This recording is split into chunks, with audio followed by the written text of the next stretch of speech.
pour pouvoir s'auto-contempler, l'infini produit l'illusion de moi. Toi, nous. Moi, toi, nous, c'est une illusion utile et nécessaire. La chasse à l'illusion, c'est bien pour stimuler la compréhension de ce que c'est que l'illusion. Mais l'illusion ne disparaît pas. L'éveil, l'illumination ne fait pas disparaître l'illusion. L'illusion reste l'illusion. Le magicien fait son tour de magie, vous êtes émerveillé, c'est extraordinaire, waouh. Et puis, subitement, il vous montre le truc. Comment il fait son truc, là. Comment il fait son tour de magie, là, pour faire sortir le lapin du chapeau ou autre chose.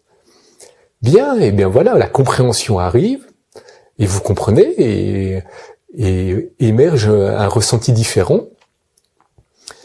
Et bien voilà, mais l'illusion, quand il va reproduire son tour d'illusionniste, l'illusion reste.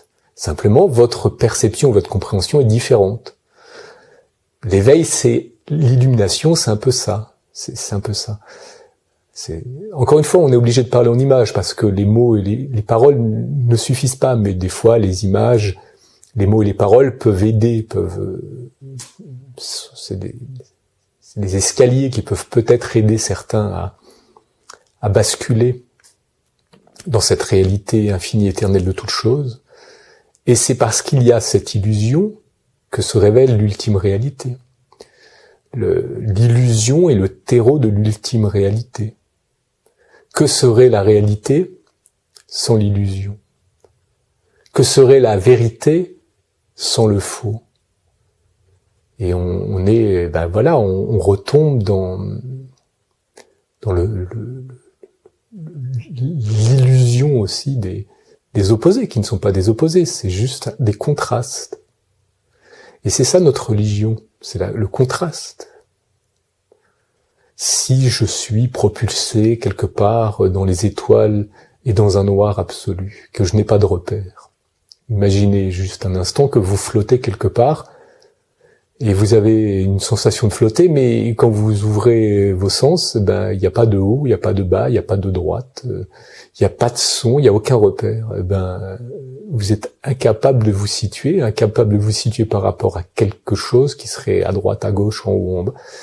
Et voilà, ça, il va falloir un contraste. Il va falloir définir un point 0 ou un point X ou un point Y.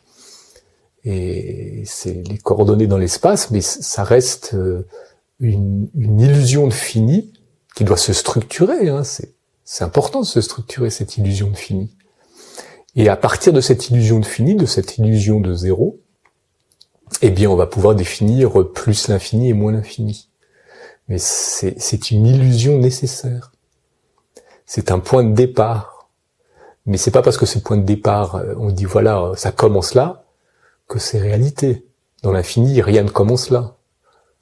Il y a rien, il y a pas de commencement, il y a pas de début, il y a pas de fin, c'est le principe même de l'infini. Donc quand on dit ça commence là, c'est sur un plan relatif.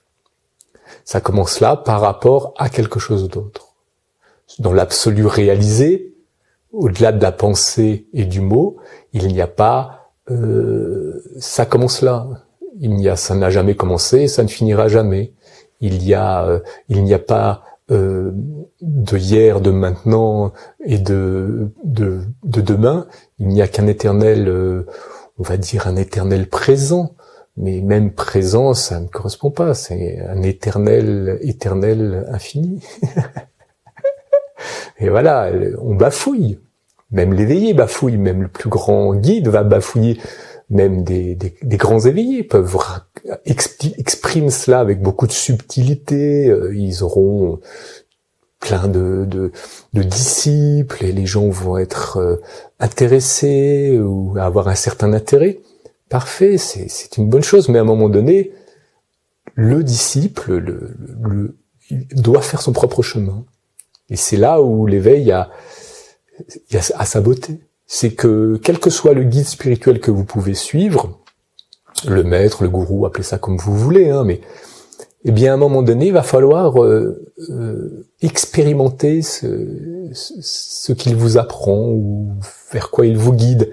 Et si c'est un bon guide et un bon éveilleur, eh bien, il vous guide vers vous-même, mais vous-même pas dans votre définition égocentrée de vous-même. mais dans votre réalité infinie éternelle. Et c'est de là que émerge, une fois que c'est réalisé, et là j'insiste, parce que beaucoup de gens s'auto-illusionnent à croire qu'ils sont éveillés, illuminés, ou...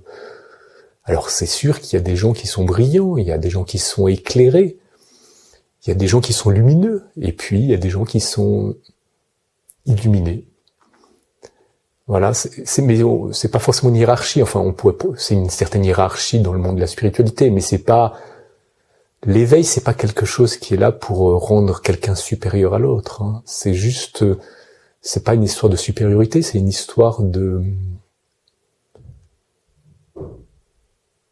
compréhension ressentie de cet espace éternel infini de toute chose et de tout être.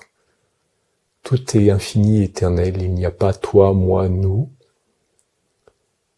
Il n'y a que cette unité infinie qui se manifeste dans une diversité infinie. Et après, pour pouvoir se manifester, eh bien, il y a besoin de ce monde d'illusion avec toi, moi, nous, les autres, les plantes, les animaux.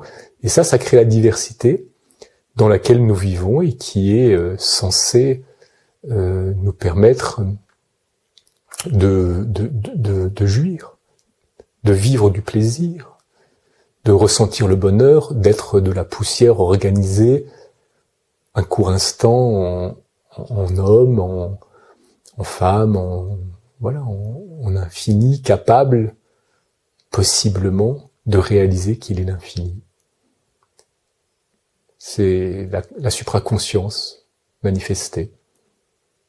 Pas dite, pas exprimée avec des mots, c'est pas dire voilà, je suis la supraconscience ou penser, je suis la supraconscience, non, c'est réaliser. C'est une réalité, réalisée. C'est un phénomène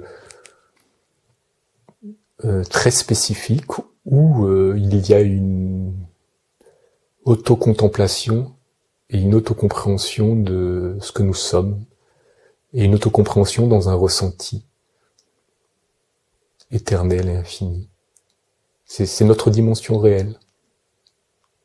Et je dis notre, comme je suis obligé d'utiliser des mots. Tout est infini, nous sommes cet infini.